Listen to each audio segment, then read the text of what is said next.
Good morning, my Real News Media TV family. Thank you so much for tuning in this morning, and I'm wishing for everyone a wonderful and a blessed Sunday.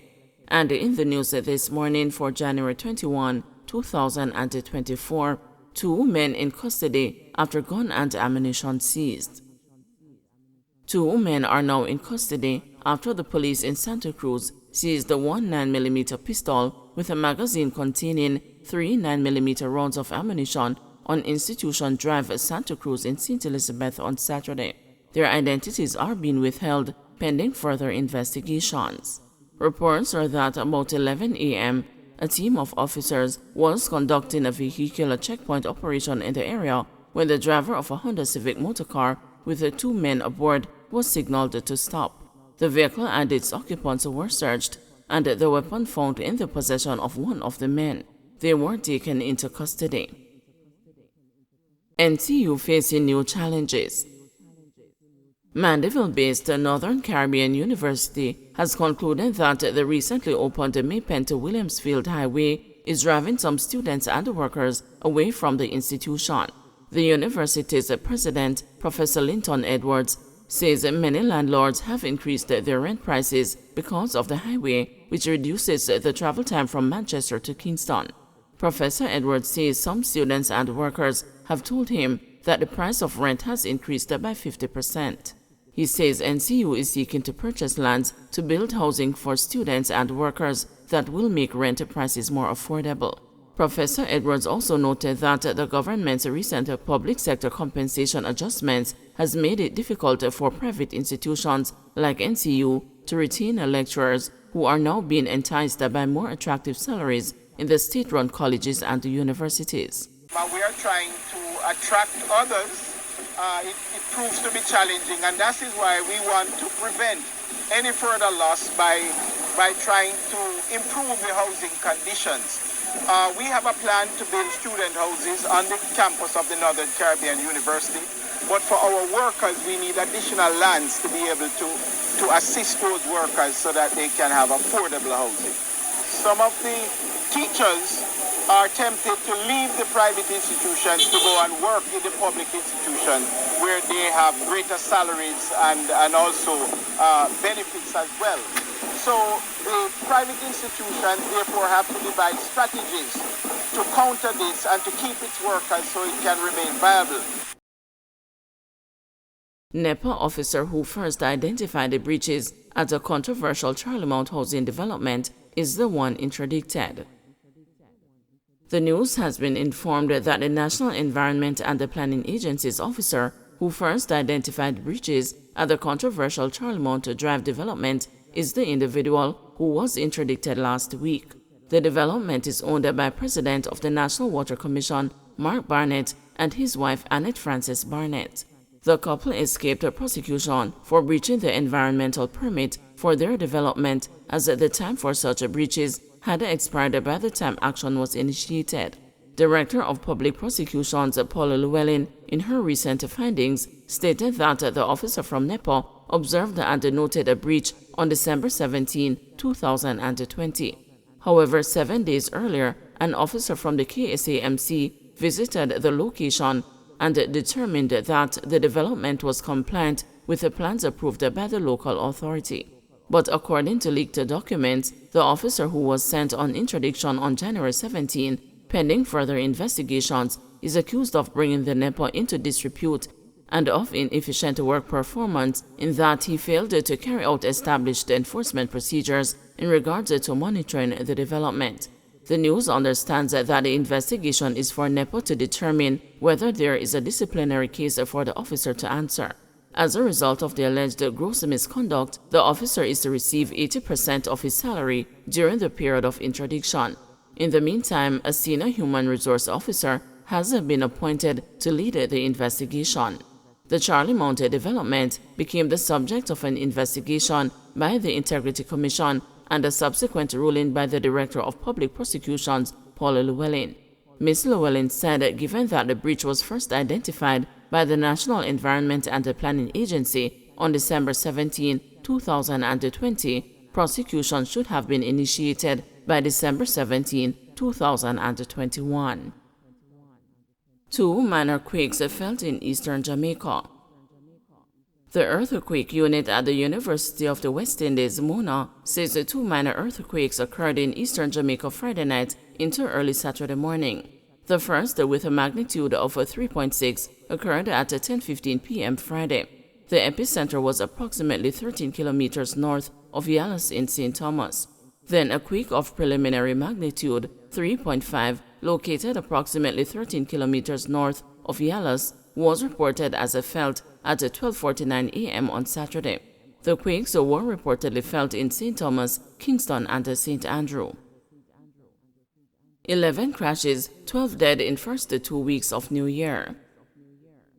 12 people have been killed in 11 fatal crashes since the start of the year. This is according to the Road Safety Unit, which is located in the Island Traffic Authority. While still early in the new year, of note is that fatalities and fatal crashes have each decreased by 45% when compared with a similar period in 2023.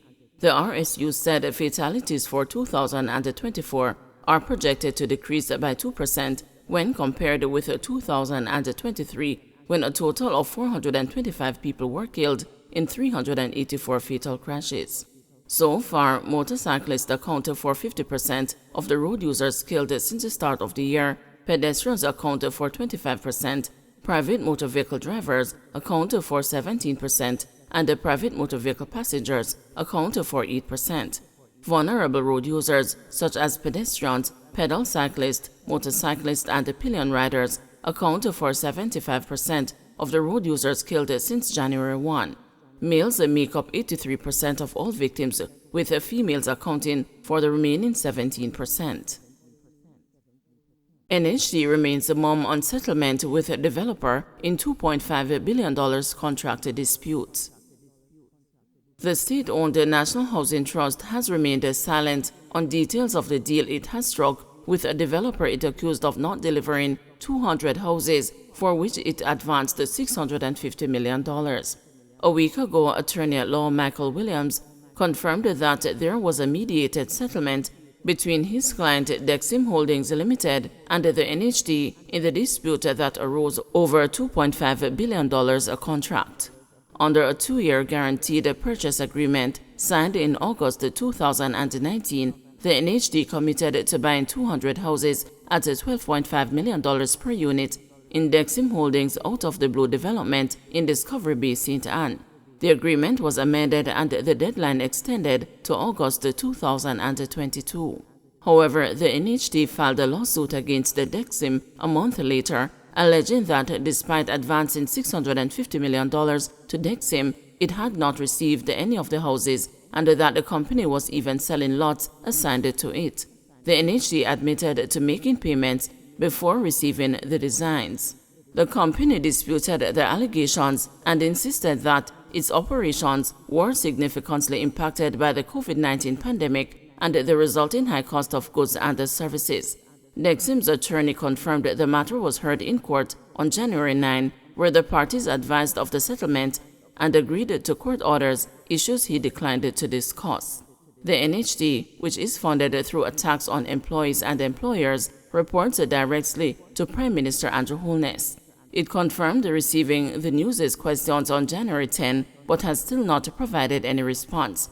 Among the questions were what binding commitments did the NHD secure from Dexim regarding the concerns that prompted the court action, and what commitments did NHD make under the settlement. Repeated emailed requests for an update last week were not acknowledged. Details of the deal are key to know whether the NHD has agreed to accept any of the units and at a higher price than the initial $12.5 million. The parties did not agree to escalation cost in the original contract. Dexim had proposed in 2022 to deliver 50 houses at a cost of $18.5 million. The opposition People's National Party has urged Holness to speak on the matter. Where are the 200 houses that the NHD contributors should have gotten by now? Questioned the party representative Zulika Jess at a political meeting on January 14. In 2016, the Andrew Holness-led government approved a $2.7 billion license to a company called Carousel, and this license was approved by Andrew Holness to an individual who the Contractor General found had adverse traces. 3 years later, the same Andrew Holness government used the NHD to approve an agreement for $2.5 billion for NHD money, your money, to be used to build houses by that individual who was a major stakeholder in the first company, Jess said. Dexim, which defaulted on payments to investors in the project in 2022, insisted in responses to NHD court filings that the trust would not lose any money because it took out a bond guaranteeing a refund of the funds that were advanced. There is also scrutiny on the performance of the NHD's guaranteed purchase scheme, as well as the level of diligence it did before entering the multi-billion-dollar agreement in 2019 and engaging with a company led by George Neal. In 2016, the Office of the Contractor General told the Holness administration not to give a $2.7 billion telecoms license to a Symbiote Investment Limited company linked to Neal because of adverse traces against him. Holness went ahead, but his administration was forced to revoke the license less than a year later.